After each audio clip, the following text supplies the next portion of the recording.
Assalamualaikum warahmatullahi wabarakatuh.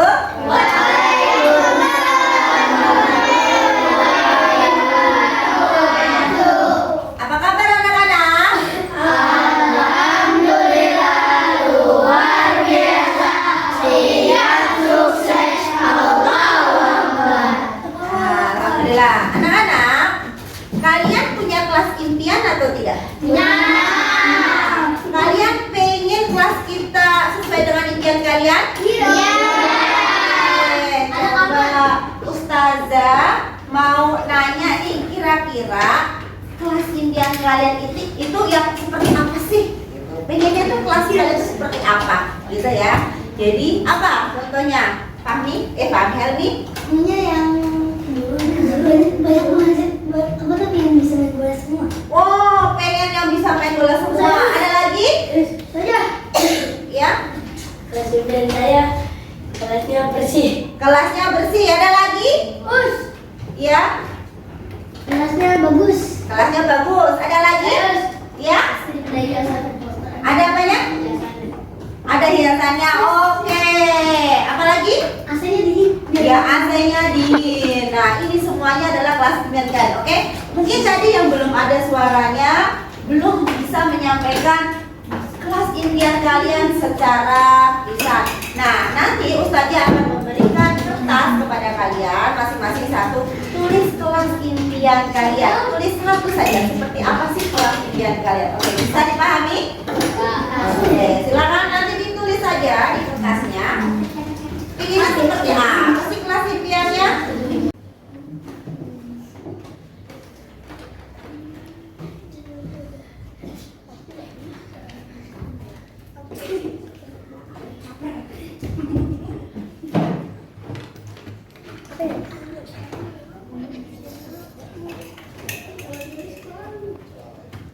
Baiklah, jika sudah silakan tempel kertas yang sudah kalian tulis kelas impian kalian di sini ya. Oke, silakan. Silakan tempelkan satu-satu yang rapi biar nanti membacanya enak. Oke, dilanjutkan. Silakan kelompok berikutnya. Oke, silakan lanjut.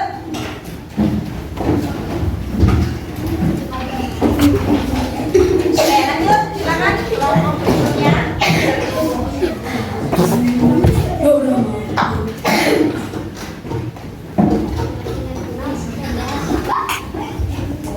Oke, kita kategorikan setiap kali istirahat boleh ke lapangan. Berarti yang main ya tadi ya. Kemudian kelasnya bersih, sama nih kebersihan. Main bola tiap hari.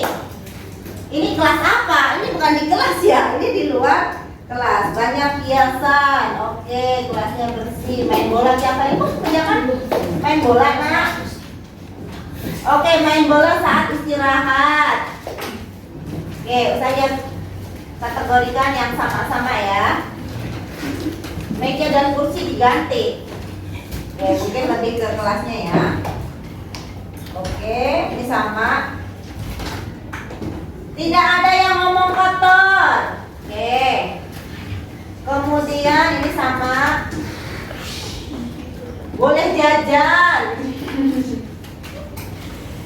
Kelasnya nyaman dan bersih. Oke. Ini berarti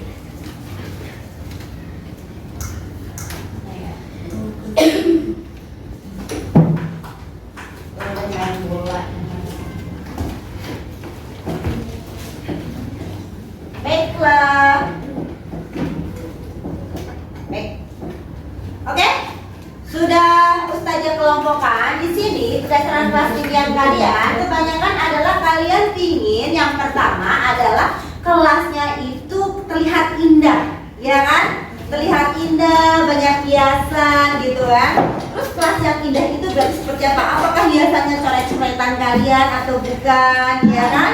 Kemudian kalian juga pengen semuanya tertib saat pelajaran, mematuhi aturan bermain saat istirahat. Semuanya pengen seperti itu. Terus kemudian ada yang pingin tidak ada yang ngomong kasar, pengen semuanya berkata yang baik. Kemudian pengen dari kelas impian kalian ini, kalian itu akan membuat suatu keyakinan. Kalau biasanya kita kan pakai peraturan ya, ini kalian pakai keyakinan. Nah, untuk apa keyakinan ini? Ini adalah keyakinan itu sesuatu yang menurut kalian itu sesuatu yang diyakini oleh kalian untuk mencapai kelas impian ini yang menunjukkan nilai-nilai kebaikan. Contohnya, kalau kalian pengen kelasnya bersih, berarti kalian harus bagaimana? Iya, menjaga kebersihan. Berarti semuanya harus menjaga kebersihan, betul. Tidak boleh membuang sampah, tidak membuang sampah, menjaga kebersihan, piket rahasia dan semuanya. Nah, itu dari aturan-aturan itu, peraturan-peraturan itu kalian berkeyakinan. Berarti keyakinan adalah apa tadi? Keyakinannya menjaga kebersihan. Jadi semua warga kelas menjaga kebersihan. Kemudian kalian ingin kelasnya itu banyak hiasan, banyak medianya. Harus bagaimana? Berarti harus bagaimana seorang murid biar banyak yang ditempel di dinding-dinding? Harus bagaimana? Harus banyak karya. Berarti semua murid harus bagaimana? Iya, buat kalian atau kreatif. Oke, jadi kan harus kreatif. Semua murid kreatif gitu. Kemudian bagaimana supaya hiasan-hiasannya pada nggak rusak? Harus bagaimana? Menjaganya. Ngapain lagi? Iya, dijaga dengan baik. Jadi kan harus punya rasa apa?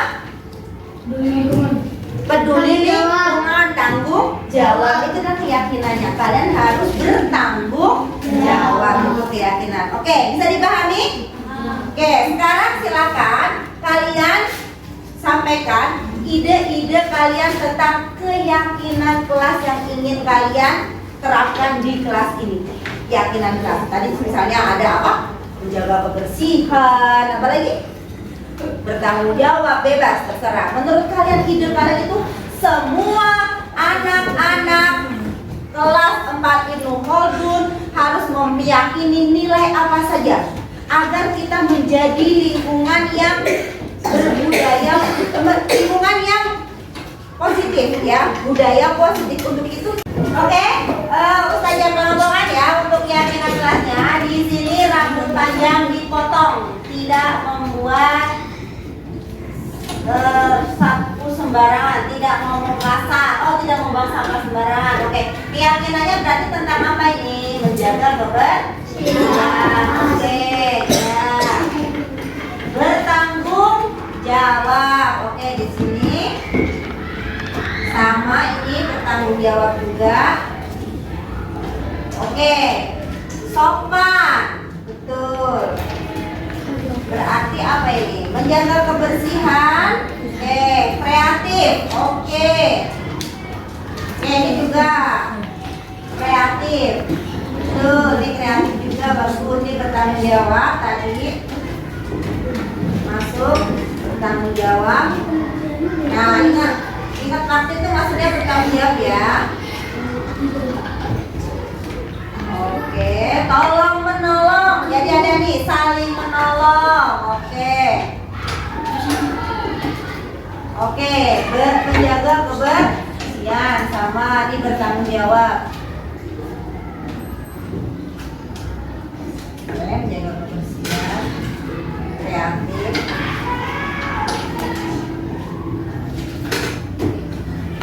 Menjaga kebersihan.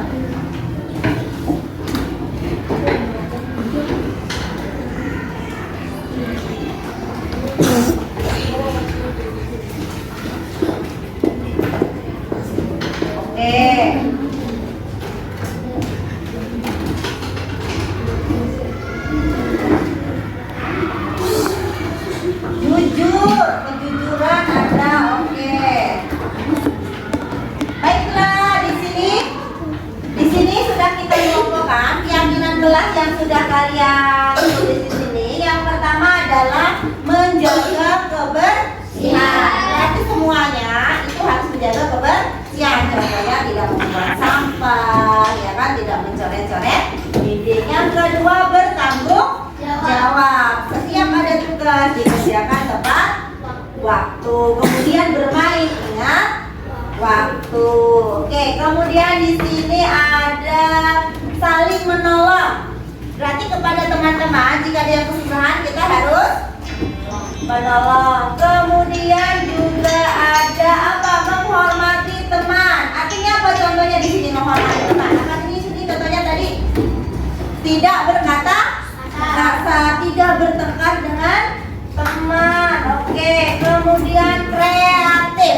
Jadi kita kreatif, semuanya kreatif membuat karya yang baik menurut kalian. Semua karya kalian dibuat, kita tempelkan di kelas ya untuk menghias kelas. Kemudian jujur. Oke, berarti semuanya harus jujur, betul. Nah, yang terakhir adalah tadi saling menghormati udah ya? Oke, sudah.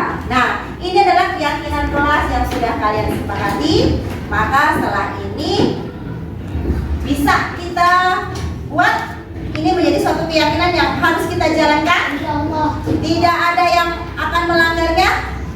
Jika ada yang melakukan pelanggaran yang tidak sesuai dengan keyakinan kelas, maka harus balik lagi ke keyakinan kelas kalian. Contoh, ada teman yang membuang sampah, berarti itu sudah melanggar keyakinan kelas tentang apa?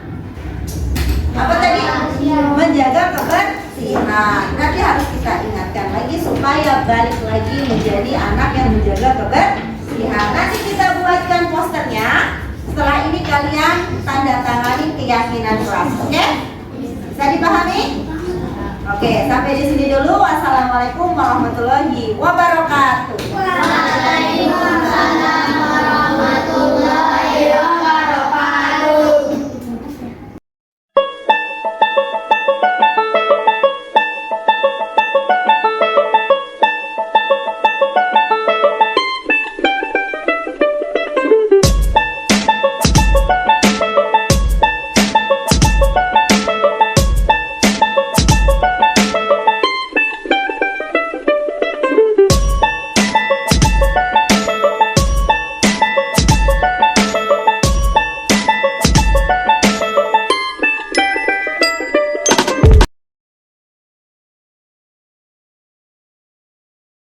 Bismillahirrahmanirrahim. Assalamualaikum warahmatullahi wabarakatuh. Waalaikumsalam warahmatullahi wabarakatuh. Apa kabar guru hebat semua? Alhamdulillah, luar biasa.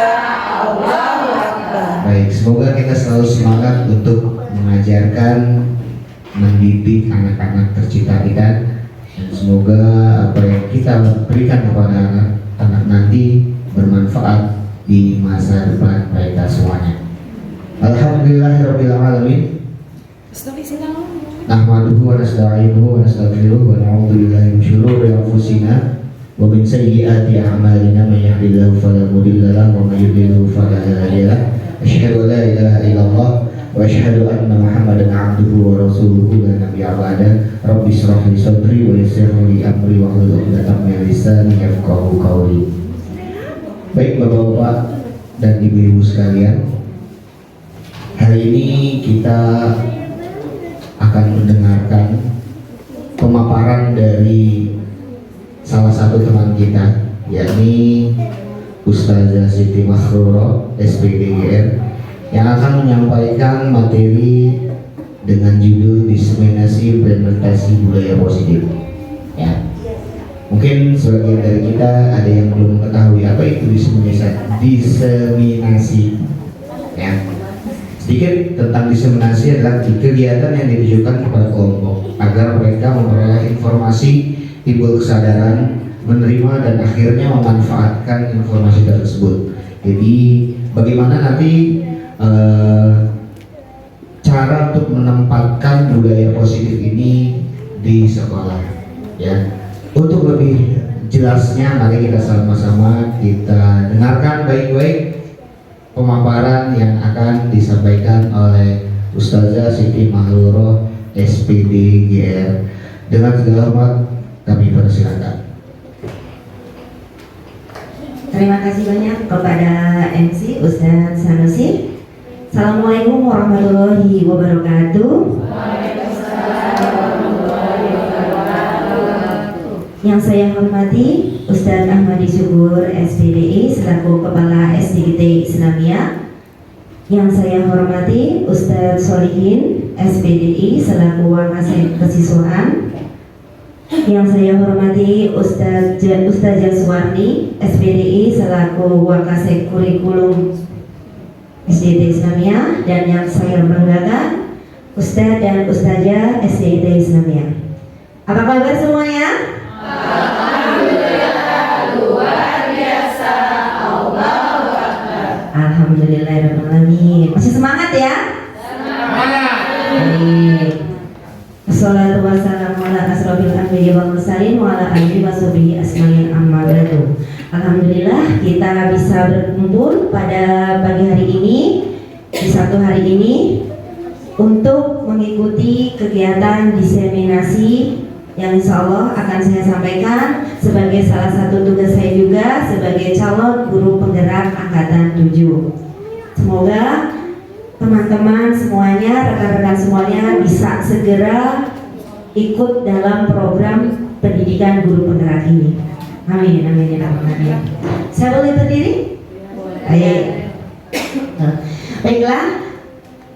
Diseminasi yang ingin saya sampaikan yaitu tentang implementasi budaya positif. Sebelumnya, di sini saya tidak bermaksud untuk menggurui karena pada dasarnya saya juga sama-sama sedang belajar. Untuk itu, mari kita sama-sama belajar melakukan perubahan ke arah yang lebih baik untuk pendidikan, terutama atau khususnya di sekolah tercinta kita ini. Oke. Untuk budaya positif ini dalam guru penggerak ini ada dalam modul 1.4. Nah, pertanyaan pertama dulu nih. Saya ingin mengajukan pertanyaan pemantik. Setuju atau tidak setuju nih? Hukuman dapat mendisiplinkan anak. Setuju atau tidak setuju? Setuju? Oke, pertanyaan kedua. Pemberian hukuman dengan hal positif seperti membaca atau membersihkan halaman sekolah dapat meningkatkan disiplin anak. Setuju atau tidak? Setuju atau tidak? Setuju. Setuju. Oke. Yang ketiga, memberi penghargaan dapat meningkatkan motivasi belajar anak. Setuju atau tidak? Setuju. Oke, kita simpan dulu ya. Rata-rata setuju ya? Oke, rata-rata setuju ya. Kita simpan dulu. Nah, nanti yang ingin saya sampaikan di sini adalah yang pertama tentang disiplin positif dan nilai-nilai kebajikan universal, kemudian teori motivasi, hukuman dan penghargaan serta restitusi, keyakinan kelas, kebutuhan dasar manusia dan dunia berkualitas. Ada restitusi sebagai posisi kontrol, posisi kita sebagai apa nanti. Kemudian yang terakhir adalah segitiga restitusi. Ayo, Bu Resti ya. Oke, yang pertama disiplin positif dan nilai-nilai kebajikan universal. Nah, sebelumnya nih, sekarang bersama dengan teman sebelahnya, coba Bapak Ibu, misalkan nih, kalau ada kertas boleh pakai kertas atau dengan apapun benda yang kira-kira bisa Bapak Ibu pegang. Ya, bisa uang mungkin yang berharga, yang menurut kalian berharga dan perlu kalian pertahankan. Jadi satu memegang, menggenggam barang yang berharga menurut Bapak Ibu, dan yang satu berusaha untuk membukanya, membuka genggaman tangan pasangan ibu itu. Bisa dengan berbagai macam cara. Buka, coba untuk membuka genggaman tangan teman ibu atau bapak. Yang pertama bisa dengan cara apa?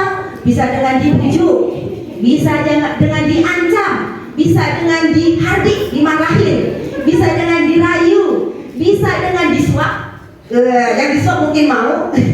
Bisa dengan cara apa saja, terserah bagaimana caranya supaya teman ibu mau membuka genggaman tangannya, yang dimana genggaman yang digenggam itu adalah barang yang sangat berharga menurut bapak atau ibu. Oke, silakan bersama dengan pasangannya. Jawab. HP. Boleh. Genggam. Boleh. Silakan. Silakan. Boleh berpasangan. Ya, berusaha rebut satu genggam, satu berusaha rebut. Satu genggam, yang satu berusaha rebut. Ya, silakan. Ya, yang satu genggam. Yang genggam yang mana? Ya, coba digenggam. Pertahankan. Pertahankan bahwa itu adalah barang yang sangat berharga. Yang satu lagi berusaha bagaimana caranya bisa dengan dirayu, disuap pakai duit atau pakai makanan, pakai apa gitu, supaya pasangan ibu itu mau membukanya. Udah kebuka belum Bu? Udah. Dipaksa, boleh dengan cara dipaksa, dipukul biar tangannya kesakitan. Oke, baik sudah Ibu stop. Oke, siapa yang berhasil mempertahankan genggamannya? Siapa? Oke, baik Ustazah Ambar, bagaimana rasanya Anda mempertahankan genggaman barang berharga Anda? Bagaimana rasanya? Ya, dengan sekuat tenaga, dengan rasa sakit. Sakit banget ya. Oke, kemudian bagaimana rasanya tidak bisa membuka genggaman tangan temannya?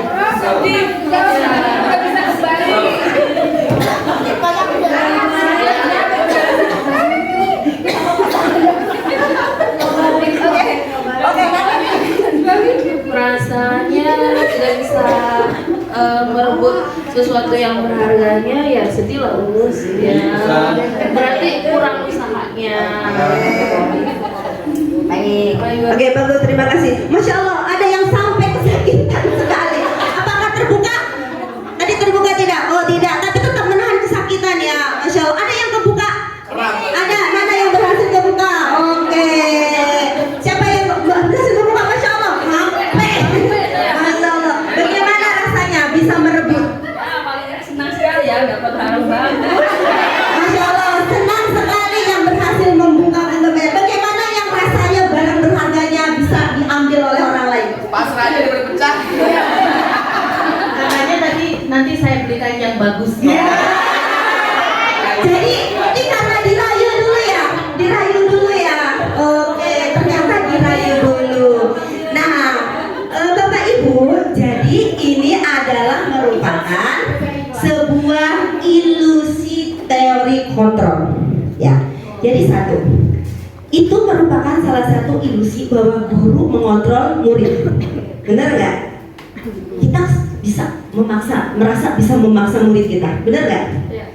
Kemudian ilusi bahwa kritik dan membuat orang merasa bersalah dapat menguatkan karakter.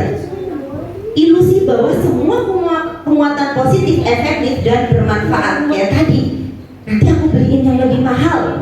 Ya akhirnya lepas, karena merasa apa? Ntar dapat yang lebih mahal, akhirnya dilepas. Kemudian ada juga ilusi bahwa orang dewasa, kita terutama guru, berhak untuk memaksa. Tadi ada yang sampai maksa-maksa, ya kan? Ada nggak yang memaksa sampai kebuka? Bisa memaksanya tadi kan dengan rayuan, ada yang sampai dengan kekerasan, ada berbagai macam cara. Nah, berhubungan dengan ini, ada dua teori tentang stimulus respon dan teori kontrol atau pilihan. Nah, siapa sesungguhnya sih yang memiliki kontrol? Yang pertama, pada stimulus respon, ketika mencoba mengubah orang berpandangan sama dengan kita. Jadi kita berpandangan orang itu sama dengan kita. Sedangkan pada teori kontrol, kita berusaha memahami pandangan orang lain tanpa tentang dunia.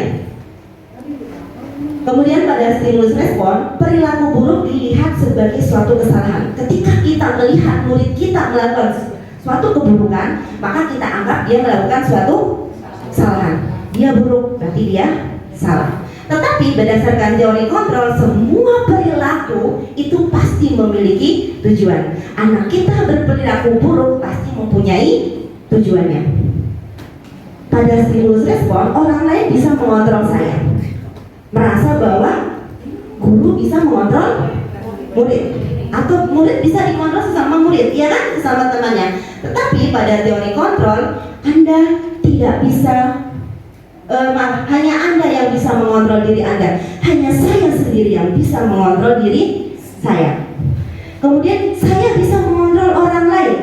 Tetapi pada teori kontrol Anda tidak bisa mengontrol orang lain. Jadi pada dasarnya yang bisa mengontrol diri Anda adalah Anda sendiri. Orang lain tidak bisa mengontrol Anda. Kayak tadi, ada yang berhasil mempertahankan, sudah dipaksa, sudah disuap, sudah diapain, tidak kontrol dalam diri Anda.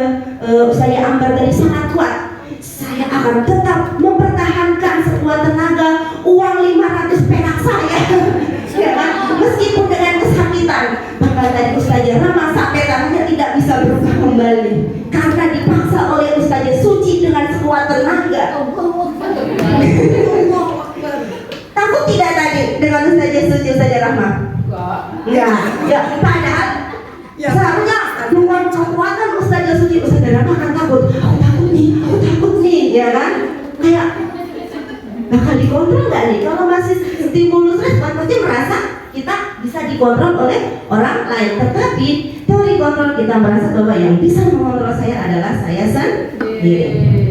Nah, pada stimulus respon pemaksaan ada pada saat bujukan gagal. Dari bujuk, aku itu deh ganti dengan yang lebih bagus, enggak.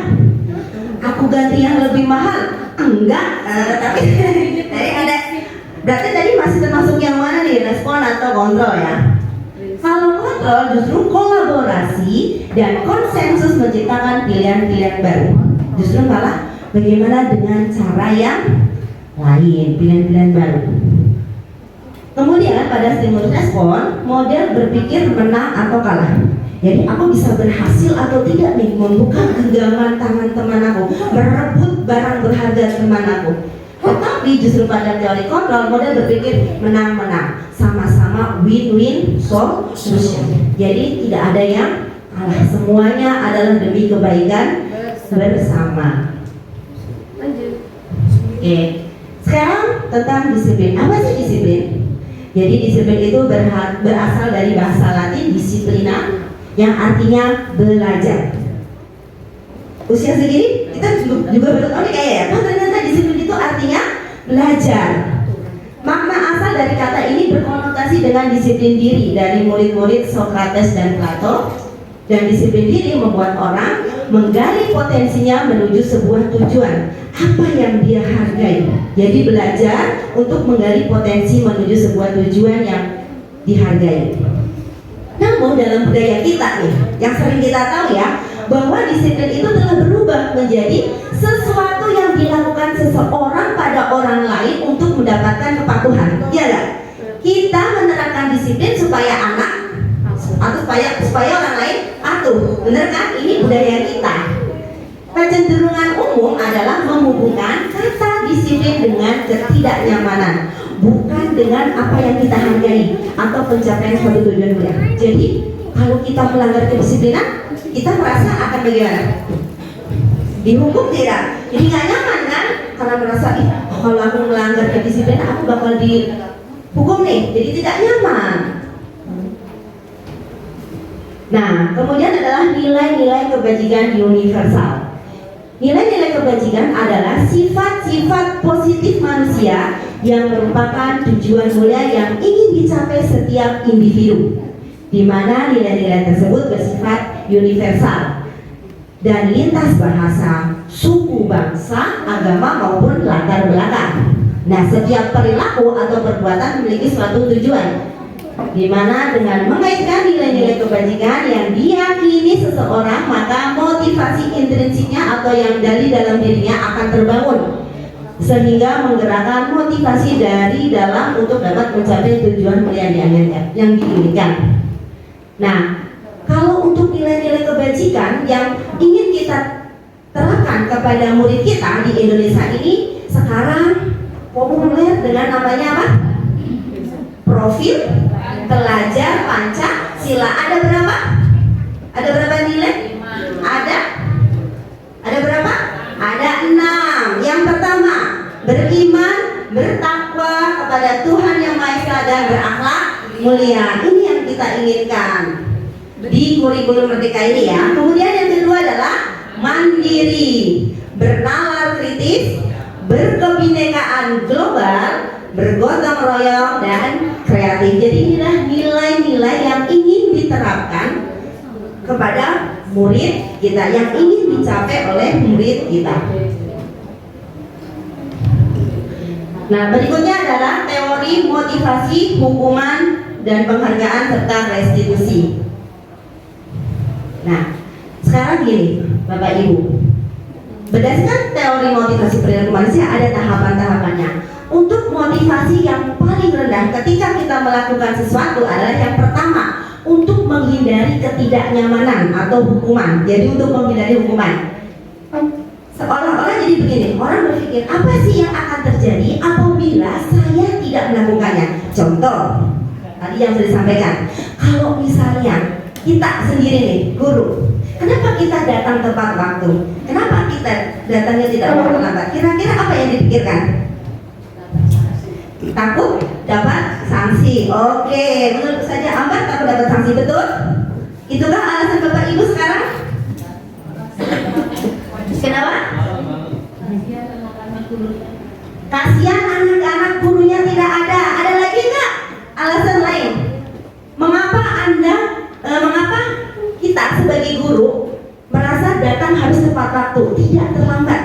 Tadi ada yang takut mendapat sanksi, ya kan, SP atau berapa apa ya, kan berapa kali terlambat ada peringatan. Nah, kemudian ada yang beralasan takut anak-anak tidak ada gurunya, khawatir ya terjadi sesuatu dengan anaknya. Oke, itu juga termasuk motivasi nanti. Tadi yang pertama, takut mendapat sanksi atau hukuman, itu termasuk motivasi yang paling rendah untuk menghindari hukuman, dan itu masih termasuk motivasi eksternal, berasal dari luar, karena yang menghukum adalah pihak sekolah, ya kan, dari orang lain kan, bukan dari dalam diri kita. Yang kedua adalah motivasi tingkatan lebih atasnya lagi untuk mendapatkan imbalan dari orang lain atau institusi.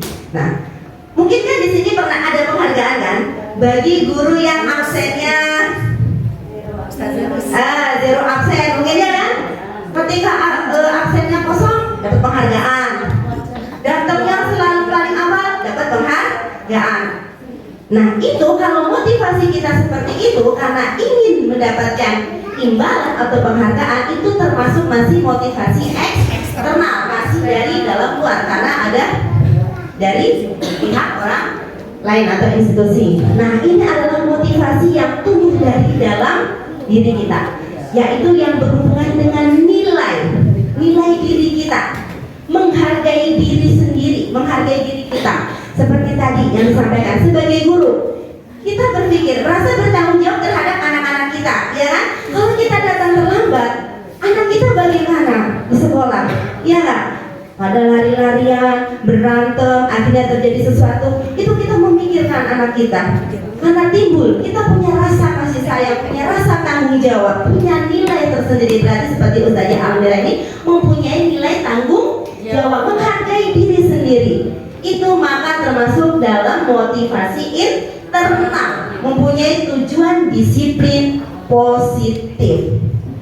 Saya akan menjadi orang yang seperti apa bila saya melakukannya, ya kan? Kalau saya datang tepat waktu, maka anak-anak saya akan jadi lebih aman karena disambut oleh gurunya. Oke, berikutnya ini adalah Bapak pendidikan kita, siapa? Iya, Ki Hajar Dewantoro. Nah, sekarang kan lagi booming-boomingnya kata-kata merdeka, betul nggak? Merdeka itu yang seperti apa sih? Kita pasti mengamati merdeka itu apa? Bebas, betul? Bebas. Ya, merdeka itu memang bebas. Tapi apa sih merdeka yang sesungguhnya menurut Ki Hajar Dewantara ini? Jadi ternyata merdeka itu menurut beliau adalah tidak hanya terlepas dari perintah, bebas dari perintah-perintah, tetapi juga cakap untuk memerintah diri sendiri. Memerintah diri sendiri, menjalankan suatu perilaku yang sesuai dengan nilai-nilai kebajikan yang ada dalam diri kita. Jadi kita kan pengennya bebas dari perintah-perintah, betul nggak? Tetapi kita juga harus bebas memerintah diri kita.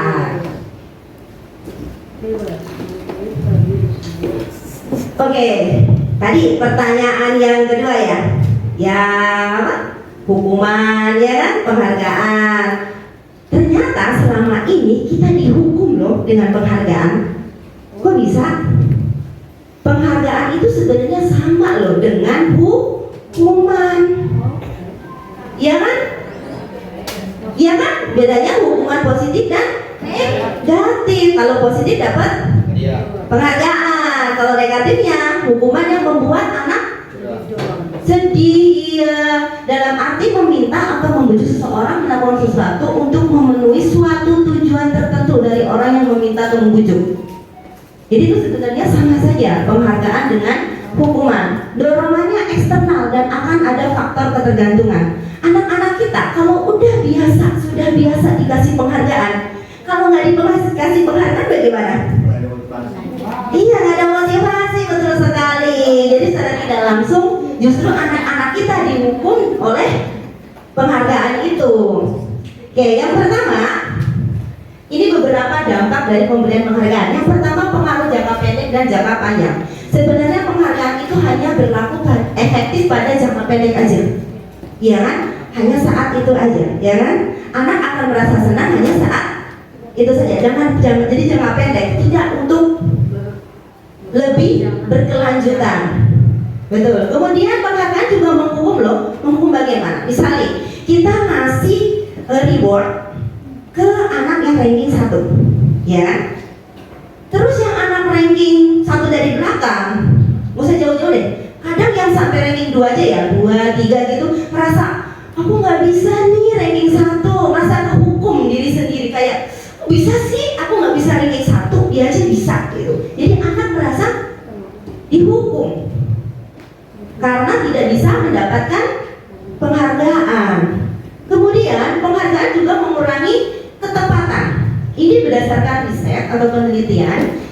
Jadi begini, ada murid ketika ada ini cuma kertas, anak kelas bawah ya, kertas, diberikan kertas, suruh menebak jawabannya benar atau salah. Ada perbedaan ketika kita, oke nak, yang jawabannya benar nanti akan dapat permen.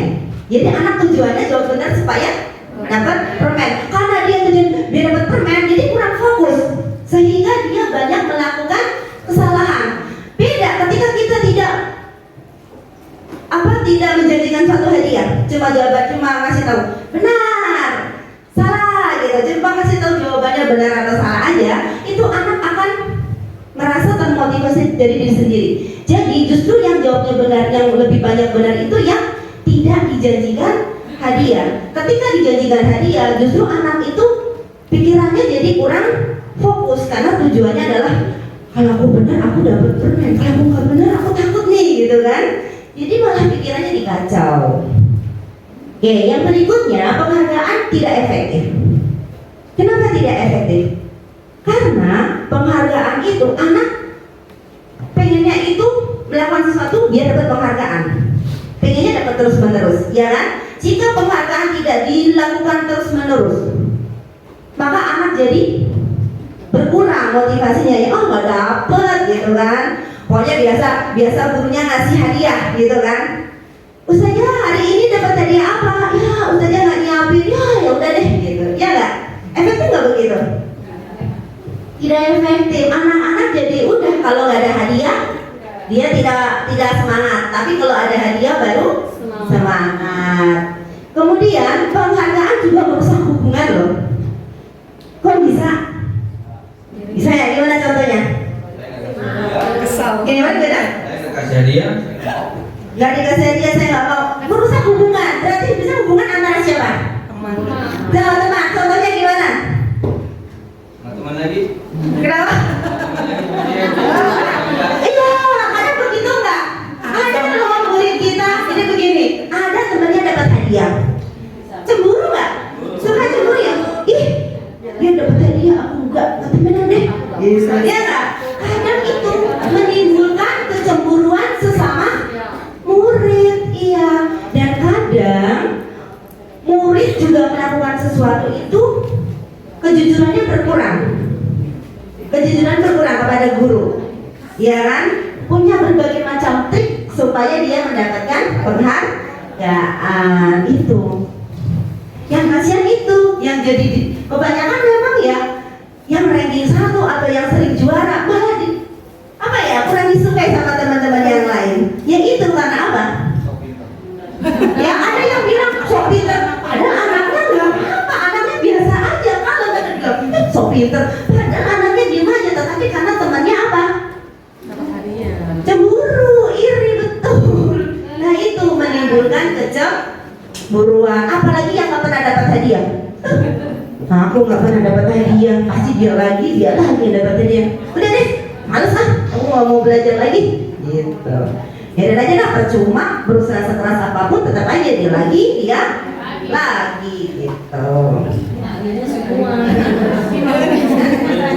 Nah ini, jadi penghargaan itu bisa menurunkan kualitas. Maksudnya apa?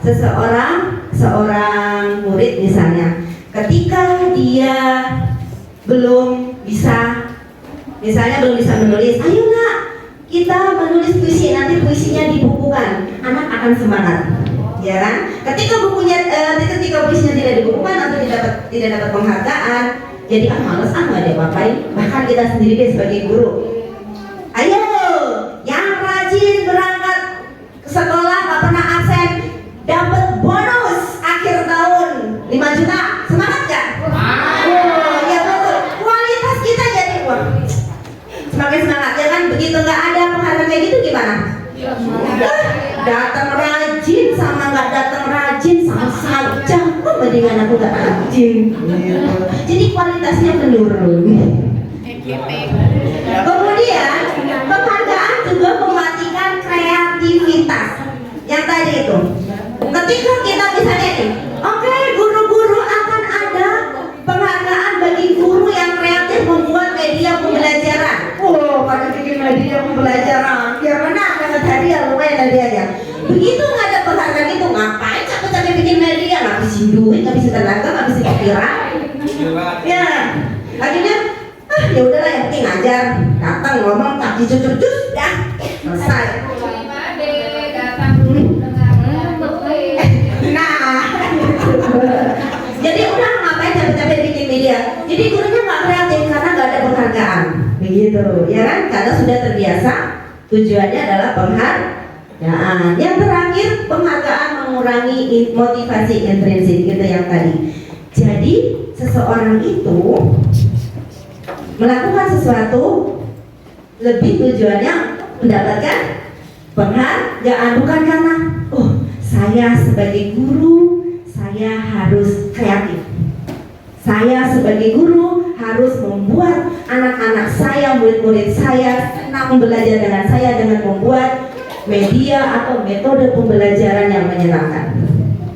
Dan mohon maaf, terus terang saya juga pernah dihukum oleh penghargaan ini ya, walaupun saya nggak tahu dapat penghargaan waktu itu apa guru teraktif mengikuti pelatihan. Wah, saya merasa ditampar ini. Ternyata gini, kenapa yang menurut saya itu hukuman buat saya? Saya ikut pelatihan, tetapi pelatihan itu untuk siapa gitu? Guys, kalau ini itu pelatihan buat saya gitu kan, buat saya sendiri. Sedangkan bagaimana dengan teman-teman yang lain? Apakah dibagikan gitu? Alhamdulillah, setelah dengan adanya program guru penggerak ini, kita diajak untuk selalu berbagi, berkolaborasi. Jadi kita sama-sama belajar. Apa yang sudah kita dapatkan, kita share ke teman-teman. Nah, insya Allah semoga kita selalu mempunyai motivasi intrinsik. Nah, ini adalah bentuk program kebajikan apresiasi. Dalam memberikan apresiasi atau pengakuan perlu diingat beberapa hal. Yang pertama, beri pengakuan secara khusus. Kemudian beri pengakuan secara pribadi. Beri pengakuan kepada semua murid bergantian, jangan cuma 1-2 anak saja, biar tidak ada apa? Iya, biar tidak ada kecemburuan. Semua anak itu pasti mempunyai kelebihan masing-masing. Kemudian beri pengakuan secara konsisten, jangan mut-mutan. Jadi kitanya nih, dari kitanya gurunya juga jangan kalau lagi mood ngasih pengakuan atau apresiasi, karena apresiasi itu tidak harus berupa barang, bisa berupa pujian atau apa ya. Kemudian juga fokus pada proses. Jadi kita apresiasi anak kita, jangan fokus pada hasilnya aja. Kalau pada hasilnya itu kayak tadi yang ranking 1 ya kan, tahfiz tertinggi, tapi kita apresiasi pada prosesnya, karena setiap anak itu dalam prosesnya pasti berjuang semuanya, ya kan? Kita apresiasi. Nah, contoh gimana nih apresiasi kebajikan? Contoh, kita pakai kalimat pembuka, nilai kebajikannya kemudian situasinya. Kemarin saya perhatikan rasa empatimu besar sekali pada saat menolong murid baru di kelas kita. Nah, ini sama yang terjadi di kelas saya. Ada murid baru pindahan, dia pindah kelas 4. Anaknya merasa minder, tetapi ada temannya yang satu kelas, dia berusaha mengajak si anak baru ini bermain bareng. Nah, perlu diapresiasi nggak anak seperti itu? Perlu, karena dia mempunyai nilai empati yang bagus, mau mengajak, ya menolong temannya yang anak baru itu yang dia merasa minder, merasa takut. Nah, kemudian saya menghargai kepedulianmu pada saat kamu membantu teman-temanmu di tugas kelompok. Nah, kadang kan anak-anak suruh tugas kelompok ya. Kita lihat nih, ketika anak kerja kelompok, ada kan yang cuma diem, nggak ngerti atau gimana kan? Ada anak atau salah satu teman yang mau membantu temannya, itu juga perlu diapresiasi. Nah, terakhir nih, terima kasih untuk rasa tanggung jawabmu pada saat kamu memungut kertas-kertas yang berserakan di lantai. Terima kasih ya. Ya, kita lihat anak nih, kita lagi jalan nih.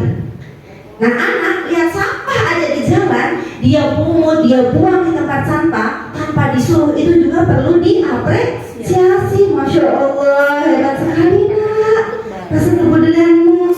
Buang sampah walaupun itu bukan sama saya, gitu kan? Biasanya anak-anak pasti bukan sama saya, tetapi ketika kita melihat anak kita membuang sampah tanpa disuruh atas kesadaran sendiri, itu perlu diapresiasi. Jadi ini prosesnya yang kita apresiasi, jangan pada hasilnya, karena setiap anak punya kelebihan masing-masing. Nah, sekarang coba kita bedakan antara hukuman dan konsekuensi. Coba yang pertama, ini termasuk hukuman atau konsekuensi? Mencatat 100 kali di dalam buku kalimat saya tidak akan terlambat lagi karena terlambat ke sekolah nih. Ini apa nih? Hukuman atau konsekuensi? Jadi suruh nyatet 100 kali tulisan saya tidak akan terlambat lagi karena terlambat. Hukuman atau konsekuensi? Ini adalah hukuman. Kemudian suruh lari mengelilingi lapangan basket atau lapangan bola 2 kali karena terlambat hadir di sekolah. Hukuman. Kita cek, ini adalah hukuman. Nah, murid diminta untuk push up 15 kali karena tidak menggunakan masker. Hukuman. Betul. Menggantikan kertas tugas teman yang telah dicoret-coret. Konsekuensi. Masya Allah. Membersihkan tumpahan air di meja tulis karena tersenggol pada saat belajar. Konsekuensi. Yes, mantap. Murid disuruh untuk mengenakan sepatu seharian di sekolah karena tidak mengenakan sepatu hitam. Hukuman. Apa ini? Hukuman. Ya. Lari mengelilingi lapangan basket 2 kali karena terlambat 10 menit pelajaran PJOK. Apa? Ini adalah konsekuensi. Nah, kok bisa sih itu hukuman, kok bisa itu konsekuensi, itu sama-sama. Apa bedanya tadi?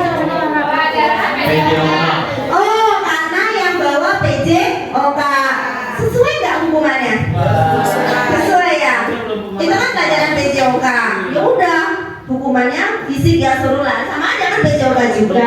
Kalau yang pertama itu kenapa hukuman? Mencatat yang mana? Maaf ya, sekolah? Nyambung nggak tuh? Nyambung nggak nyambung ya? Dia pelanggarannya apa? Terlambat. Hukumannya apa? Iya, nyambung nggak tuh? Nah, jadi di sini tentang hukuman dan konsekuensi. Jadi hukuman itu adalah sesuatu yang menyakitkan harus terjadi. Sedangkan konsekuensi ya sesuatu yang harus terjadi. Memang harus terjadi, itu udah konsekuensinya. Kalau hukuman membuat anak sakit, baik sakit fisik maupun sakit hati untuk jangka waktu yang lama. Aku gini dihukumnya kayak gitu, gak nyambung banget sih, sakit hatiku. Kadang kan anak bisa, atau yang sakit fisik tadi datang terlambat. Nah kalau kebetulan anak yang dihukum kayak Tio sih masih suruh lari, kan gak mungkin. Nah jadi gak nyambung, ya kan, bisa sakit fisik. Kemudian kalau konsekuensi membuat anak merasa tidak nyaman dalam jangka waktu pendek. Jadi gak nyamannya dalam jangka waktu yang pendek. Kemudian hukuman anak membenci kedisiplinan, ya nggak? Dihukum nggak jelas banget, jadi males banget sih, disiplin gini banget sih, gitu kan?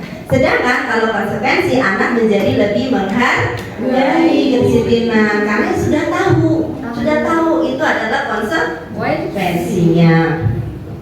Nah kalau hukuman itu paksaan sifatnya, jadi anak dipaksa untuk menjalankan, sedangkan konsekuensi itu ada stimulus, ada respon.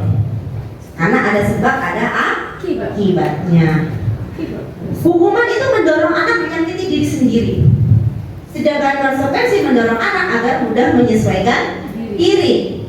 Kemudian hukuman itu konsep diri yang buruk, konsekuensi konsep diri yang baik. Dari hukuman anak belajar untuk menyembunyikan kesalahan. Biar nggak dihukum. Yang makan nggak habis nyapu, membersihkan kamar mandi, nyambung. Makan nggak habis suruh bersihin kamar mandi, mending makanannya aku umpetin, ya kan? Akhirnya dia menyembunyikan kesalahan biar nggak dihukum. Sedangkan untuk konsekuensi anak belajar untuk mematuhi peraturan. Nah ini kalau hukuman marah, rasa bersalah, dipermalukan, merasa tak dihargai. Jadi anak merasa di sini. Kamu datang terlambat, lari keliling lapangan, dilihatin sama teman-temannya, malu nggak dia? Malu, apalagi kalau ada cem-cemannya.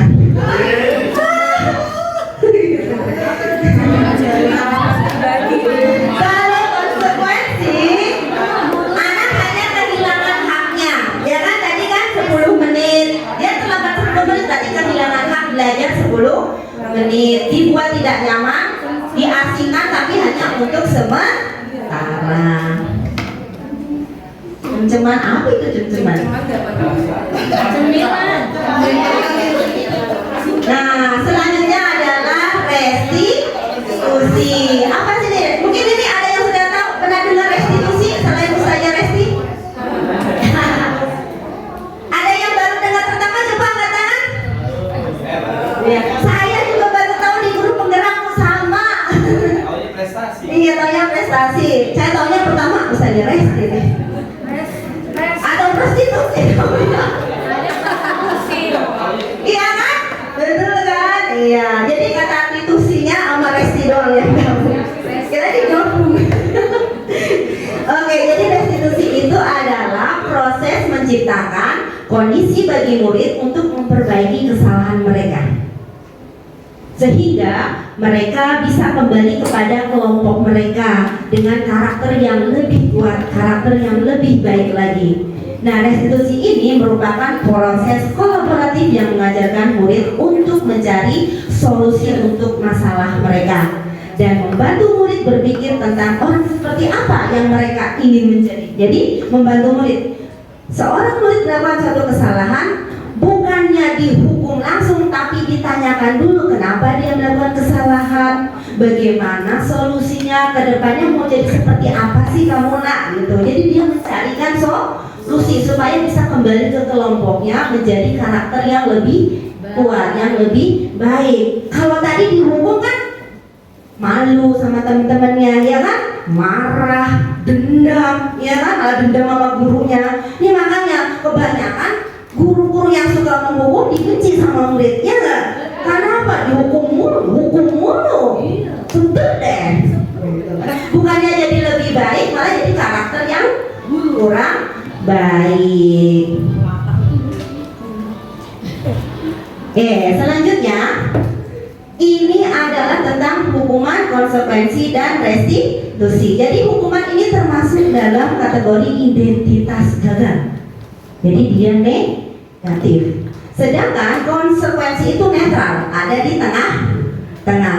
Dan restitusi ini adalah yang positif hasil akhirnya. Kalau konsekuensi tadi kan anak jadi lebih sadar saja gitu kan. Tapi kalau restitusi, anak akan menjadi pribadi yang lebih baik. Untuk poin pentingnya di sini, untuk hukuman, murid kan jadi membenci peraturan, ya kan? Sedangkan pada konsekuensi, murid jadi menghormati peraturan, netral, ya kan? Tetapi pada restitusi, murid menghormati dirinya dan orang lain. Jadi ada karakter yang lebih kuat di restitusi ini. Ada nilai positifnya. Kalau cuma menghormati peraturan, belum tentu dia bisa menghargai orang lain dan diri sendiri. Tapi pada restitusi ini, anak akan menjadi karakter yang lebih baik. Pada hukuman berlaku hanya pada institusi, tidak berlanjut pada kehidupan nyata. Sedangkan konsekuensi membantu penerapan mengikuti peraturan dan masyarakat. Restitusi fokus pada pemecahan masalah jangka waktu panjang. Nah ini,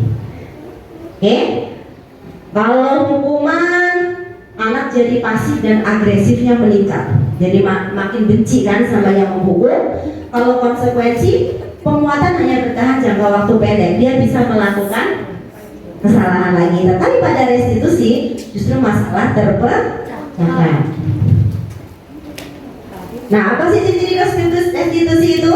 Yang pertama, bukan untuk menebus kesalahan, tapi untuk belajar dari kesalahan. Jadi anak berbuat salah, dia jadi belajar dari kesalahannya. Yang kedua, memperbaiki hubungan antara si pelanggar dengan yang dengan apa yang dia langgar. Kemudian tawaran, bukan paksaan. Kalau hukuman kan tadi dipaksa ya. Kalau ini ditawarkan, solusinya bagaimana? Ditawarkan. Anak berpikir memecahkan masalah. Yang berikutnya, restitusi menuntut untuk melihat ke dalam diri. Jadi mencari nilai diri anak. Kemudian restitusi mencari kebutuhan dasar yang mendasari tindakan. Nah ini untuk kebutuhan dasar, nanti kita akan ada materi sendiri. Kemudian restitusi adalah cara yang paling baik, fokus pada karakter bukan tindakan. Jadi karakter apa yang ingin kita tuju. Kemudian fokus pada solusi. Jadi mencari solusi, mengatasi masalah dengan solusi, bukan mengatasi masalah dengan masalah. Restitusi mengembalikan murid yang berbuat salah pada kelompoknya. Jadi dia berbuat salah, tetap kembali kepada kelompoknya. Berikutnya adalah keyakinan kelas. Nah, mungkin yang pertama yang masih kita terapkan sekarang itu namanya kesepakatan kelas, betul? Ya, kalau dulu pertama namanya apa sebelum kesepakatan? Tata tertib, betul, ada peraturan ya kan. Dari tata tertib dan peraturan kan itu lebih yang melanggar dapat hukuman gitu kan. Akhirnya jadi kesepakatan. Kesepakatan itu kan dibuat bersama, akhirnya ada konsekuensi. Nah, sekarang atasnya lagi adalah keyakinan kelas yang nanti dapatnya restitusi. Apa sih keyakinan kelas? Nah, mengapa tidak peraturan aja sih? Mengapa harus keyakinan kelas? Sama nih. Mengapa kita memiliki peraturan harus menggunakan helm bila mengendarai kendaraan roda 2? Ada yang tahu? Ya, berangkatnya jauh, takut polisi ya. Lewat jalan raya, oke, takut polisi. Ada lagi?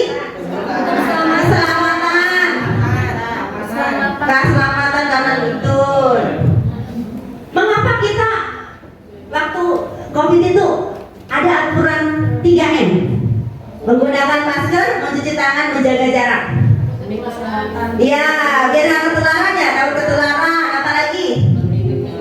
Melindungi diri sendiri dan orang lain. Ada lagi? ada yang sudah masuk peraturan. Nah, mengapa kita memiliki peraturan harus datang tepat waktu? Kalau ke sekolah deh, kenapa sih kita harus datang tepat waktu ke sekolah? Tadi kan ada yang takut dapat hukuman, ya kan? Ada yang kasihan anak-anaknya, betul kan? Nah itu tadi yang takut karena sesuatu itu, takut melanggar, itu masih yang peraturan. Tetapi ketika kita yakin dengan suatu nilai kayak tadi, pakai helm, kan untuk keselamatan, itu sudah ada kebajikannya. Nilai keselamatan, demi keselamatan itu sudah masuk restitusi. Supaya anak-anaknya ada yang menjaga, demi anak-anaknya bertanggung jawab kan, itu juga restitusi. Tadi menerapkan 3M supaya untuk kesehatan kan, keselamatan kesehatan itu juga restitusi. Bukan karena ya nggak pakai masker nanti didenda 500.000. Itu kalau takut kayak gitu tuh masih peraturan. Oke, di sini jadi dari peraturan kelas, kalau kita terapkan ke anak-anak kita ubah menjadi keyakinan kelas. Keyakinan kelas ini akan menimbulkan lingkungan yang positif. Dari lingkungan positif itu akan menjadi sebuah budaya positif. Budaya ini kan suatu kebiasaan ya, karena sudah terbiasa melakukan hal-hal yang positif sehingga menjadi sebuah budaya. Nah, coba di antara dua kesepakatan kelas ini, mana nih yang merupakan keyakinan kelas? Yang kanan atau yang kiri? Yang ada background hijaunya atau yang putih? Hijau atau putih? Keyakinan kelas yang mana? Putih. Hijau atau putih? Iya, betul ya. Putih. Kalau yang hijau itu masih? Iya, masih kesepakatan aja ya. Ada konsekuensinya ya. Datang tepat waktu, mengucapkan salam, menjaga kebersihan sekolah, berdoa sebelum dan sudah kegiatan, aktif dalam pembelajaran aktif. Nah, itu masih peraturan.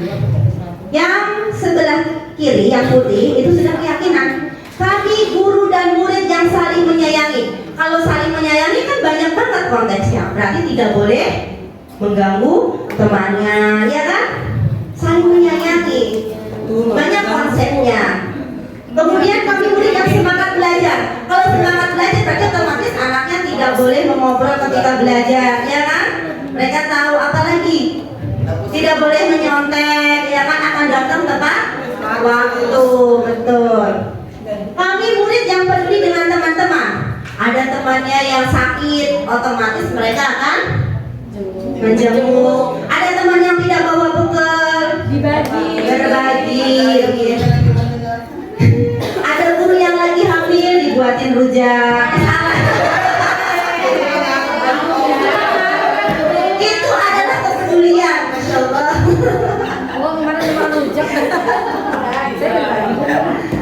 Oke, gimana sih cara membuat keyakinan kelas? Ini contohnya, misalnya keyakinan kelas tentang hormat, bekerja, dan diterima dan dimiliki.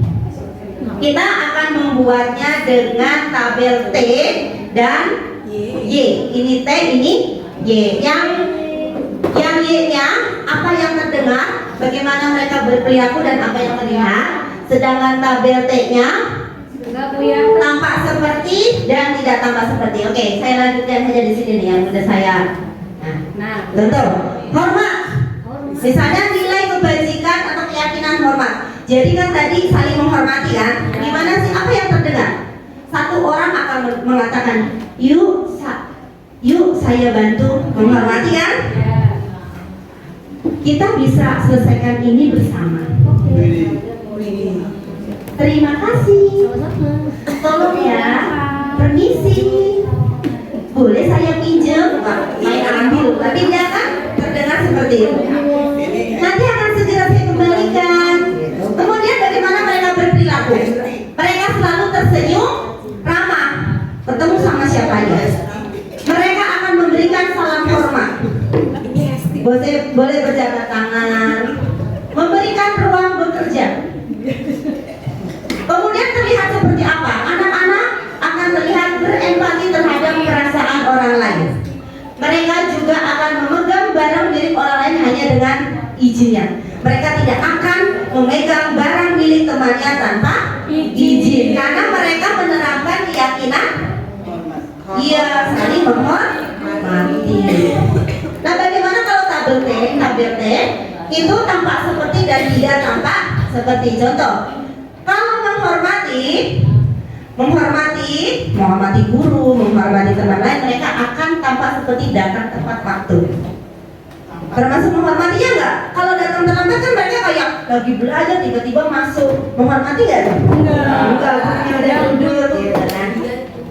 Kalau tidak tampak seperti itu sering datang terlambat. Kemudian tampak seperti menyapa teman dan guru setiap hari, sama seperti kita. Kalau kita menerapkan keyakinan saling menghormati, ketemu guru, ketemu murid, kita saling menyapa. Assalamualaikum, salimnya enggak? Iya. Tidak tampak sepertinya apa? Takjub pada teman dan guru dari tangga. Ya. Padahal ini kalau kita menerapkan keyakinan saling menghormati, kita pasti akan menyapa, betul tidak? Tetapi kalau tidak menerapkannya, maka kita acuh tak acuh, biarin aja.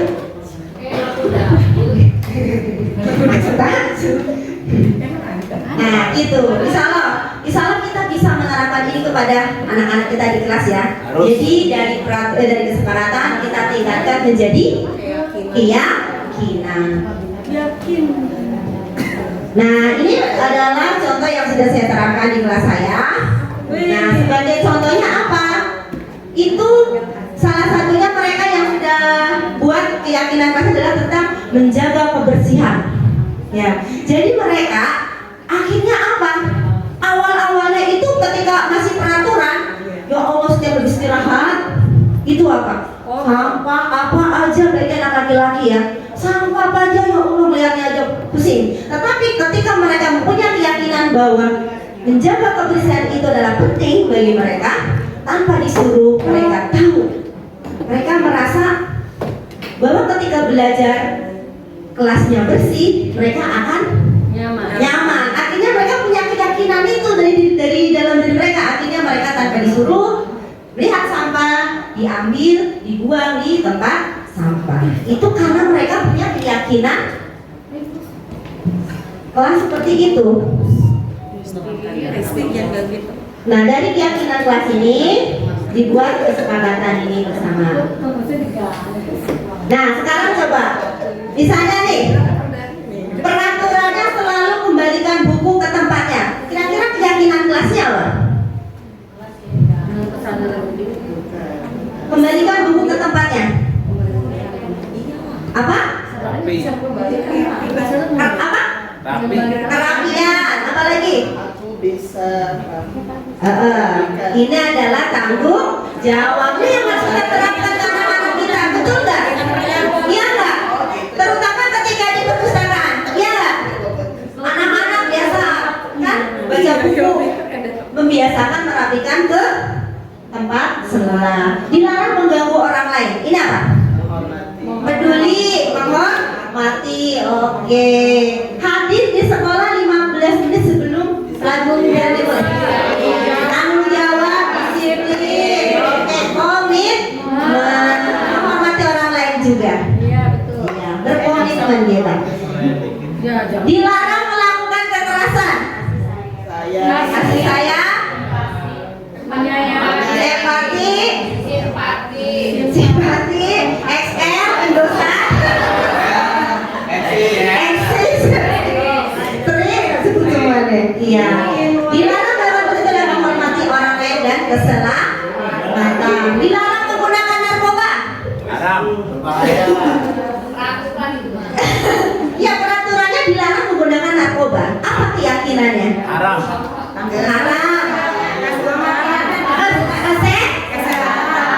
Oke, betul kan kalau itu kan sakit, betul kan? Bergantian atau menunggu giliran? Tapi masih peraturan loh. Tanggung jawab, disiplin, Tepos liro. tepos seliro. Apa itu tepos seliro? Ya sabar, ya Kak. Iya Kak, ini yang harus kita terapkan karena ketika jamu kantin aja ya. Ya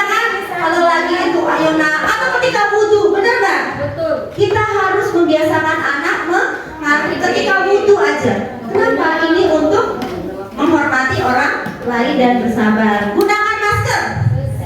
Iya, kesehatan, keselamatan tadi ya. Takut. Ya.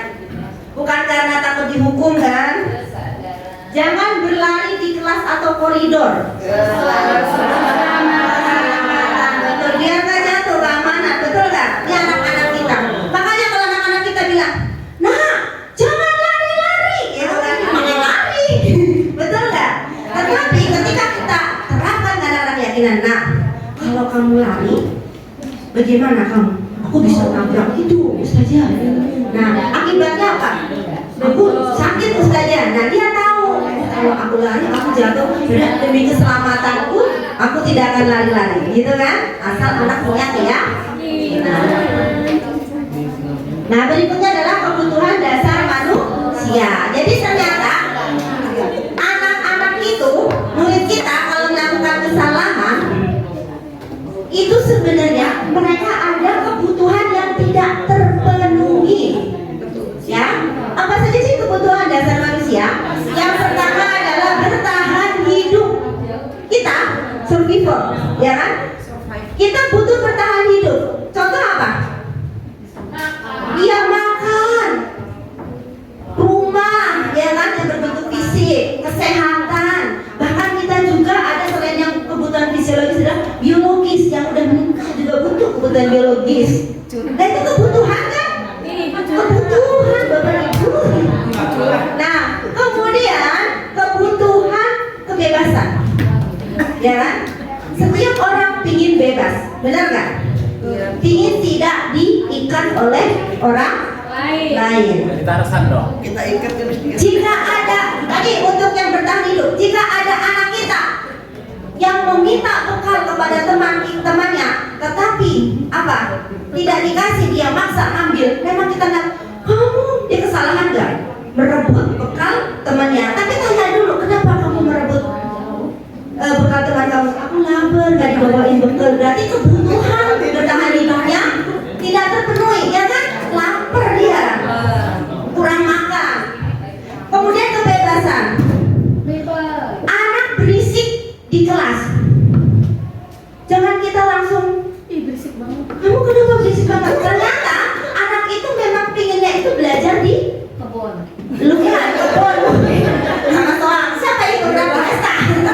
Ya, jadi dia tuh pingin bebas. Kebutuhan tentang kebebasannya itu tidak terpenuhi. Kesenangan sama nih, setiap orang butuh kesenangan kan? Iya. Coba kalau murid kita melihat gurunya ngajarnya diem aja, sedangkan anak-anak murid-murid rata-rata senangnya ngapain? Main gitu kan? Main gitu kan? Jadi coba deh, kalau belajarnya sambil bermain, mungkin anak tidak merasa bosan, akan senang karena dia senang. Tetapi ketika anak, nah belajarnya gini banget sih, nggak seneng, bikin bete gitu, anak jadi merasa apa? Bisik sendiri gitu.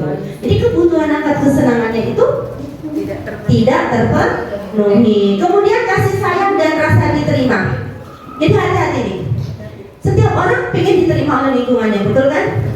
Tapi ketika ada guru sudah mengejas anak, udah langsung menganggap anak itu buruk, anak itu sudah merasa sudah tidak diterima oleh gurunya, benar nggak? Benar. Karena tidak terpenuhi, akhirnya dia tidak akan tertib. Apaan? Aku aja gurunya aja mas saya nggak nganggap, nggak nganggap saya ada. Makanya mereka juga butuh kasih sayang. Kalau kita nih gurunya setiap hari cuma hukum murid-muridnya, gimana rasanya si murid? Butuh kasih sayang kan? Ya, akhirnya apa? Anaknya semakin apa? Semakin bertingkah, dia diperhatikan sama gurunya. Dia ngaku. Kamu ya dari tadi, Fahmi kamu tidur mulu. Oh ternyata dia tidur gitu. Dia diperhatikan sama gurunya, jadi dia tidur. Karena dia butuh kasih sayang. Dan yang terakhir adalah penguasaan. Ini berhubungan dengan kompetensi atau prestasi, ya kan? Coba kayak tadi, anak pengennya tuh diakui, wah, masya Allah, pinter banget kamu nak. Kemarin satu ayat aja sekarang udah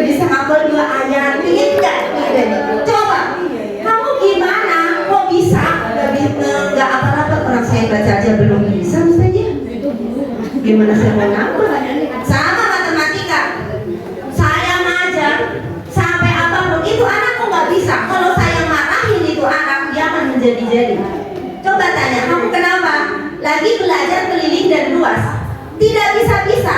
Berarti kompetensinya atau penguasaannya memang tidak terpenuhi. Ditanya kenapa? Orang saya perkalian aja belum bisa. Jadi kebutuhan penguasaannya saja belum terpenuhi.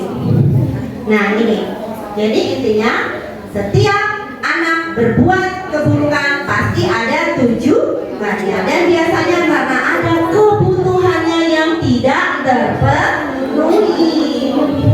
Nah ini sekarang tentang posisi kontrol, ya. Ini ada videonya, tapi untuk mempersingkat waktu, next aja saya share videonya. Tapi saya jelaskan saja ke posisi kontrol. Ya. Nanti videonya saya share aja. Oke. Jadi ada 5 posisi kontrol kita. Nih yang mana nih kita nih? Apakah kita sebagai guru penghukum? Dia. Guru pembuat rasa bersalah? Dia. Guru sebagai teman? Dia juga.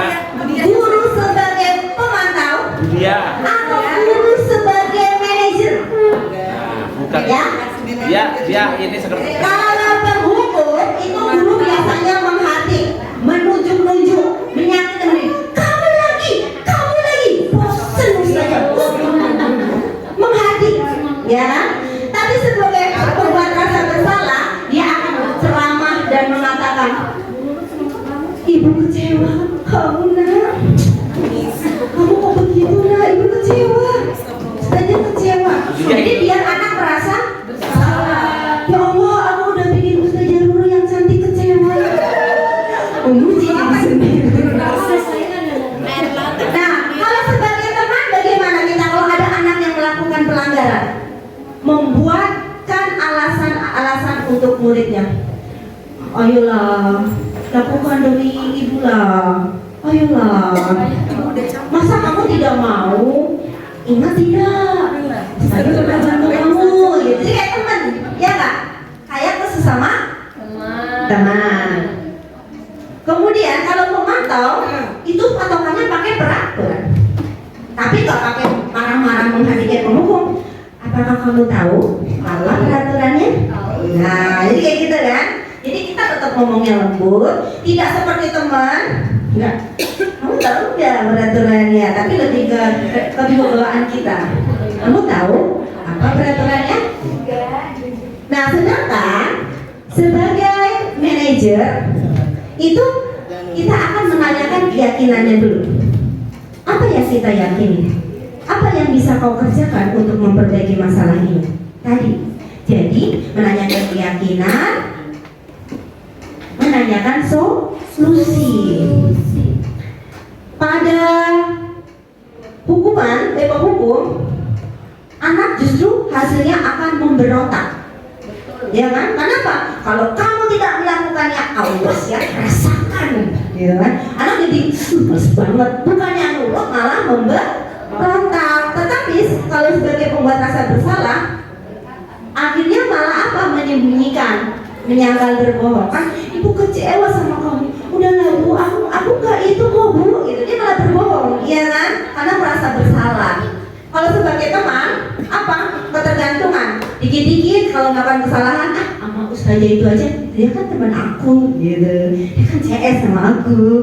Jadi kalau ada apa-apa itu ketergantungan sama gurunya, merasa malah jadi kayak kurang menghormati ya, karena menganggap temennya. Kalau sekarang banyak bestie ya. Jadi kurang menghormati gurunya. Kemudian kalau sebagai pemantau menyesuaikan diri bila diawasi. Ya, dia kalau diawasi, Awas misalnya datang. jadi diawasi, iya nih. Sama nih kayak anak kita kalau misalnya nih di masjid ya anak laki ya. Kalau ada gurunya di bawah, ada Ustari, capek. Begitu nggak diawasi, kelap kanan dulu ngapain? Ntar gurunya datang turun dari mana? Dari tangga udah kelihatan kakinya aja. Oh kakinya aja. Kakinya siapa itu? Kamu langsung pada kabur gitu. Jadi akan menyesuaikan jika dia pasif. Nah, bagaimana kalau sebagai manajer justru malah akan menguatkan apa? Karakter atau pribadinya. Teman.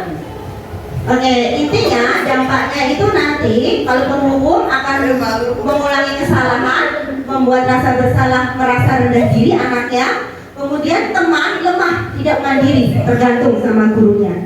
Kalau pemantau itu menitik beratkan pada sanksi atau hadiah untuk dirinya. Yang tadi itu ya, ada penghargaan dan hukuman. Sedangkan pada manajer mengevaluasi diri, bagaimana cara memperbaiki diri.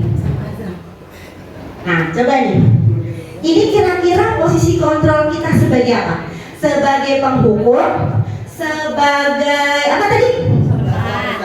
Membuat merasa bersalah, teman, pemantau atau manajer. Coba yang pertama, saya kecewa sekali dengan kamu, membuat rasa bersalah. Kamu tidak pernah benar melakukannya.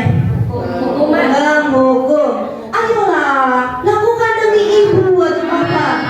Teman, apakah kamu mau mendapatkan stiker bintang hari ini? Apakah kamu mau mendapatkan stiker bintang? Iya, ada hadiahnya ya, penghargaannya. Bagaimana kamu bisa menyelesaikan masalah ini? Manajer, kamu selalu yang paling terakhir. Apa? Kamu selalu yang terakhir. Iya, anak selalu dijudge dia itu selalu yang terakhir. Yang posisi mana kita? Saat ini silakan jawab di dalam hati masing-masing. Apa? Tergantung mood. Oke lah, insya Allah pelan-pelan kita mulai ya. Kita mulai menjadi apa? Manajer. Jangan cuma manajer itu dikira manajemen, kita juga manajer kita kepada anak-anak kita. Nah, jadi kita itu kalian akan bergerak antara mana? Peraturan, pemantau, konsekuensi hadiah, atau nilai-nilai manajer memperbaikinya? Mau yang mana? PPK atau NMK? NMM? Kalau yang berdasarkan peraturan, sebagai pemantau ada konsekuensi atau hadiah. Kalau kamu tidak mengumpulkan tepat waktu, saya akan memberikan nilai 0. Saya akan mengurangi nilainya. Kan begitu kan? Ada konsekuensi. Apa yang kamu yakini? Bagaimana memperbaiki masalah ini? Kalau anak ada yang tidak mengumpulkan tugas tepat waktu, tanyakan dulu, ya kan? Kamu ya, apa kan berhubungan tanggung jawab kan? Apa yang kamu yakini tanggung jawab? Bagaimana untuk memperbaikinya? Dia tidak bertanggung jawab. Bagaimana cara memperbaikinya? Kedepannya dia akan harus bagaimana? Itu kita kalau sebagai manajer. Mungkin selama ini kita masih pakai yang pemantau ya, maksimal ya. Ada yang masih penghukum? Tolong dihilangkan. Itu ternyata efeknya ke anak tidak baik. Justru anak menjadi konfrontatif, jadi melawan. Nah, kemudian ini segitiga restitusi yang terakhir.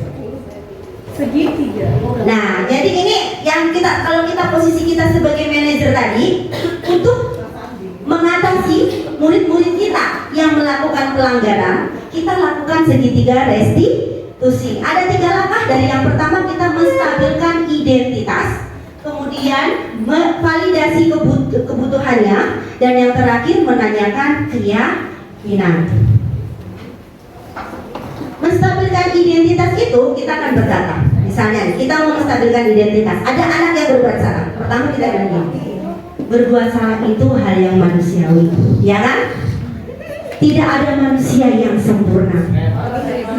Bapak atau ibu juga pernah berbuat salah, ya kan? Bapak ibu juga pernah buat salah kan? Kita pasti bisa menyelesaikan masalah ini. Ibu tidak tertarik untuk mencari tahu siapa yang benar, siapa yang salah. Ibu lebih tertarik untuk menyelesaikan masalah. Kalau ada anak yang berantem saling menyalahkan, kita akan menjawab begini kan, Ibu tidak tertarik untuk mencari siapa yang salah, siapa yang benar. Tetapi ibu lebih tertarik untuk menyelesaikan masalah. Kalau kita nyari yang salah yang benar saja, tidak akan selesai. Bukan win-win solution. Kalau kamu menyalahkan dirimu sendiri terus-menerus, apakah kamu bersikap baik pada dirimu sendiri? Saya salah Ustazah, saya salah. Menyalahkan diri sendiri. Apakah kedepannya dia akan tetap bisa lebih baik? Tidak akan mengulanginya lagi? Nah, itu menstabilkan identitas. Nah, setelah menstabilkan identitas, kita validasi kebutuhannya. Membantu murid mengenali kebutuhan dasar yang ingin dipenuhinya ketika melakukan kesalahan. Tadi yang saya sampaikan. Anak melakukan kesalahan karena biasanya ada kebutuhan yang tidak terpenuhi. Contoh, guru kan berkata, kamu bisa saja kan melakukan hal yang lebih buruk, tapi kamu tidak melakukannya kan? Misalnya, anak memukul temannya, tidak baik kan? Ya itu benar kesalahan, tapi kita validasi juga. Sebenarnya apa? Kamu bisa lebih dari sekedar mukul, tapi kamu nggak melakukannya kan? Ya kan? Bisa banting gitu kan? Lebih buruk dari mukul, tapi dia. Jadi kita validasi kebutuhannya. Kamu pasti punya alasan. Mengapa kamu melakukannya? Kita tanya, apa sih alasan dia? Apa sih kebutuhan dia yang tidak terpenuhi? Apa yang penting bagi kamu? Kamu boleh tetap berusaha menjaga sikap itu, tapi tambahkan sikap yang lain yang baru. Apakah kamu bisa melakukan dengan lebih baik besok? Besok lagi, gitu. Dia tak validasi kebutuhannya. Dan yang terakhir, menanyakan keyakinan. Anak melihat kesalahannya dihubungkan dengan keyakinan yang sudah disepakati tadi. Nilai-nilai yang mendasari manusia berinteraksi dengan orang lain. Contoh, apa nilai yang sudah kita percaya? Apa yang sudah kita, nilai yang sudah kita yakini? Kelas apa nih yang kita impikan? Ada kesepakatan kan? Jadi anak ditanya keyakinannya yang sudah disepakati apa? Biar tahu dia melanggar keyakinan yang mana. Kamu ingin jadi anak seperti apa sih nak? Gitu. Coba tanya sama Mister. Mister ingin jadi anak seperti apa? Ingin jadi apa? Speedometer. Apa yang kamu rasakan ketika kamu melakukan itu? Kamu menjadi orang yang seperti apa? Mister, gimana rasanya pukul temannya? Kamu jadi gimana? Oke, nah ini contoh penerapan restitusi yang sudah saya lakukan.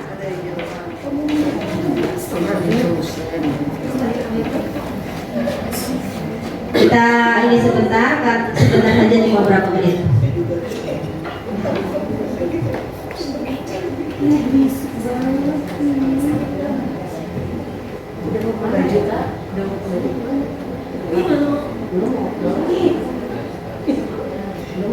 Nah, di sini contoh ada murid saya, itu biasanya dia nggak terlambat, tapi dia kok tumben terlambat, cuma gara-gara yang zaman Piala Dunia itu.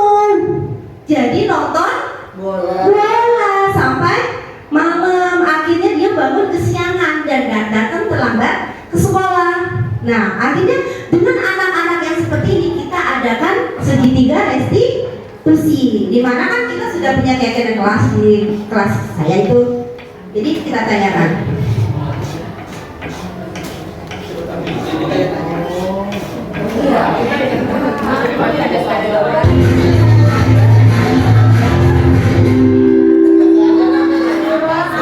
Kelas kami hari ini kamu datang terlambat ya? Ya salah. Datang terlambat ke sekolah suaminya apa? Ya salah. Oke kami. Melakukan suatu kesalahan itu adalah hal yang manusiawi. Jangan mesra pasti terlambat kesalahan. Yang terpenting adalah kita mau belajar dari kesalahan tersebut dan mau memperbaikinya. Ya salah. Baiklah kami, mari kita cari solusinya bersama-sama ya. Nah kami datang terlambat pasti ada alasannya. Kenapa nih kami hari ini datang terlambat? Karena kemarin kadang mengajar diskusi jadinya maunya kesiangan. Nah kami pasti ingat keyakinan kelas kita. Datang terlambat ke sekolah melanggar keyakinan kelas kita atau tidak?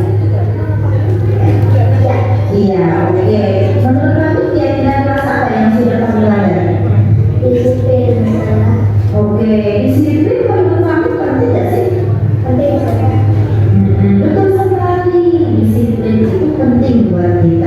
Dengan disiplin kita jadi bisa menghargai waktu, menghargai orang di sekitar, dan yang paling penting, kalau Fahmi disiplin, Fahmi jadi tidak tertinggal pelajaran, betul atau tidak? Ya sudah, saya minta maaf, saya mengaku bahwa saya salah dan saya tidak akan mengulanginya lagi. Tentu Fahmi, jika kamu mau mengakui kesalahan dan mau meminta maaf itu sudah bagus sekali. Nah sekarang apa yang akan Fahmi lakukan supaya tidak terlambat lagi? Tidur tepat waktu, tidak bergadang, dan memasang alarm supaya bangun tepat waktu. Nah, kami sudah menemukan solusinya. Sekarang kita akan bekerjasama dengan orang tua kami agar kami tidak terlambat lagi. Sekarang silakan kami bergabung bersama dengan teman-teman yang lain ya. Baik, saudara. Assalamualaikum warahmatullahi wabarakatuh. Perkenalkan, nama saya Fahmi dari kelas 4 Kalur. Saya senang sekali diajak diskusi oleh Ustazah Nurul untuk mencari solusi dari kesalahan saya yang tadi datang terlambat. Saya merasa sangat dihargai dan saya berjanji tidak akan datang terlambat lagi untuk kedepannya. Wassalamualaikum warahmatullahi wabarakatuh. Waalaikumsalam warahmatullahi wabarakatuh. Oke, jadi begitu ya. Kita ketika ada anak kita yang melakukan suatu kesalahan, kita tanya dulu alasannya kenapa, dan wajar pastinya setiap anak itu membuat kesalahan itu adalah hal yang manusiawi. Kita stabilkan identitas, kemudian kita validasi kebutuhan. Kenapa dia bisa terlambat? Ternyata kurang tidur, kebutuhan tidurnya berkurang. Kenapa kurang? Karena dia begadang nonton bola. Setelah itu kita tanyakan keyakinan. Berarti dia sudah melanggar keyakinan kedisiplinan. Akhirnya apa? Kita terakhir cari solusi. Bagaimana ke depannya dia? Gitu ya. Oke. Selanjutnya. Nah, kalau misalnya kayak tadi kelamaan, kita misalnya lagi sibuk kan, nggak ada waktu, kita cukup intervensi 30 detik aja. Bisa melakukan restitusi, tidak usah pakai yang lama tadi.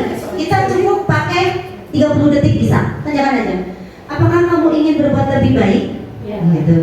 Apakah saat ini kamu sedang menjadi orang yang sedang kamu inginkan? Apakah kamu bisa mengubah kegiatan kamu saat ini menjadi sikap yang lebih membantu? Peraturannya apa? Kapan kamu siap untuk mulai? Sepertinya kamu punya masalah. Ustaznya bisa bantu apa? Gitu. Jadi 30 detik cukup kan?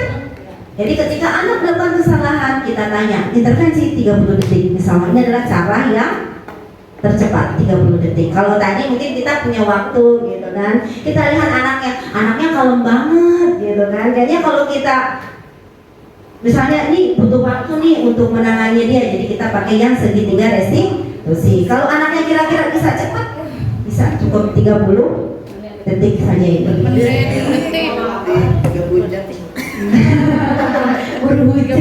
Oke, alhamdulillah sudah selesai untuk materinya.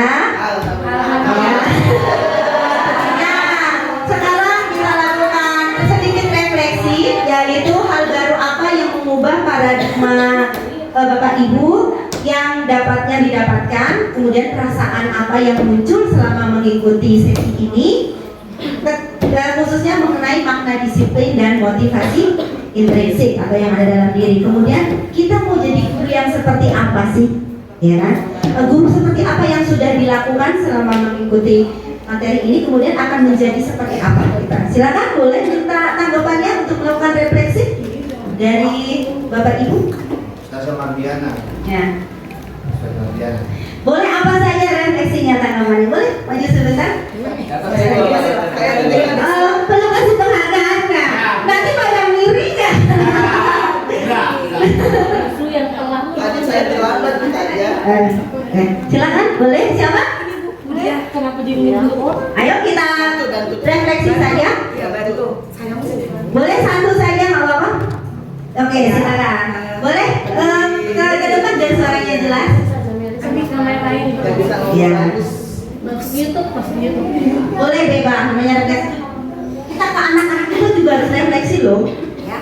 Refleksi. Baik, terima kasih banyak kepada Ustazah Roro yang tadi telah menyampaikan kepada kami tentang sesuatu yang baru ya bagi saya pribadi.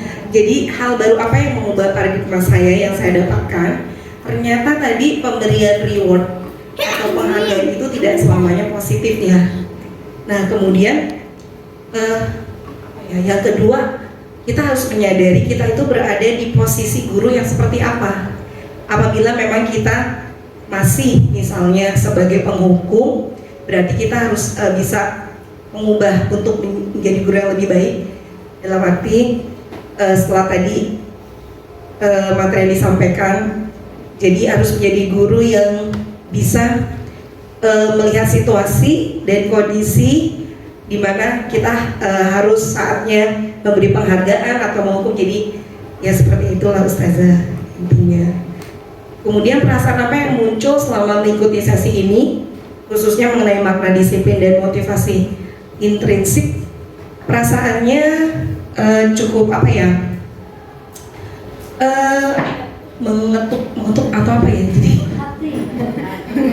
jadi ternyata kita menyadari bahwa disiplin diri kita itu yang harus kita lakukan harus berasal dari internal gitu ya, bukan hanya eksternal tadi. Jadi bukan hanya dapat penghargaan tapi menyadari bahwa yang kita lakukan ini baik untuk kita, jadi self awareness itu tinggi gitu ya Ustazah.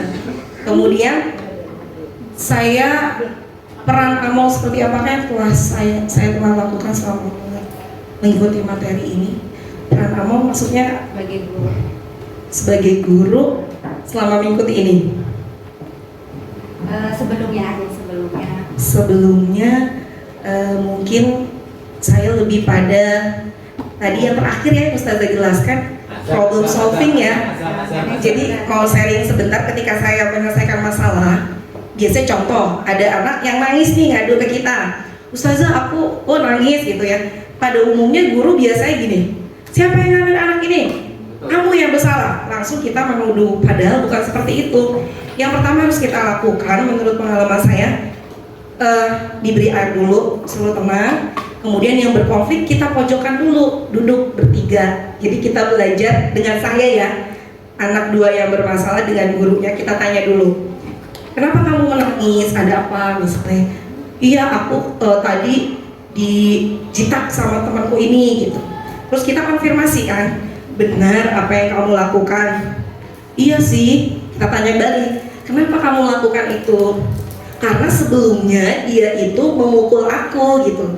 Jadi kita harus tahu kronologis sampai permasalahan itu apa. Jadi jangan hanya menyalahkan di hasil akhirnya gitu. Oh ini anak nangis pasti karena kamu nih. Iya tidak, kita harus runtut. Itu namanya, saya kebetulan pernah dapat pelatihan juga. Jadi itu problem solving, menyelesaikan, kita ajak diskusi supaya apa, kita mudah-mudahan anak ini tumbuh ketika mereka besar di masyarakat, mereka tidak langsung menjudge, tidak langsung menyalahkan, jadi duduk bersama menyelesaikan masalah. Itu sih yang sudah saya lakukan gitu ya. Mudah-mudahan bisa dipraktekkan. Saya akan menjadi awalnya seperti apakah setelah mengikuti materi ini?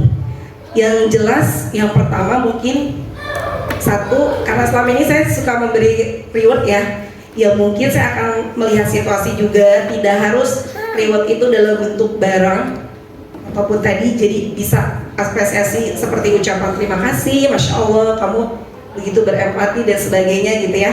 Jadi harus mulai mengubah paradigma mengenai reward ini. Itu aja sih Ustazah. Terima kasih. Wassalamualaikum warahmatullahi wabarakatuh. Assalamualaikum warahmatullahi wabarakatuh. Nama saya Umar Fairuz dari kelas 4 Ibnu Khaldun. Seru dan senang sekali membuat keyakinan kelas bersama teman-teman. Kami menjadi murid yang lebih baik lagi.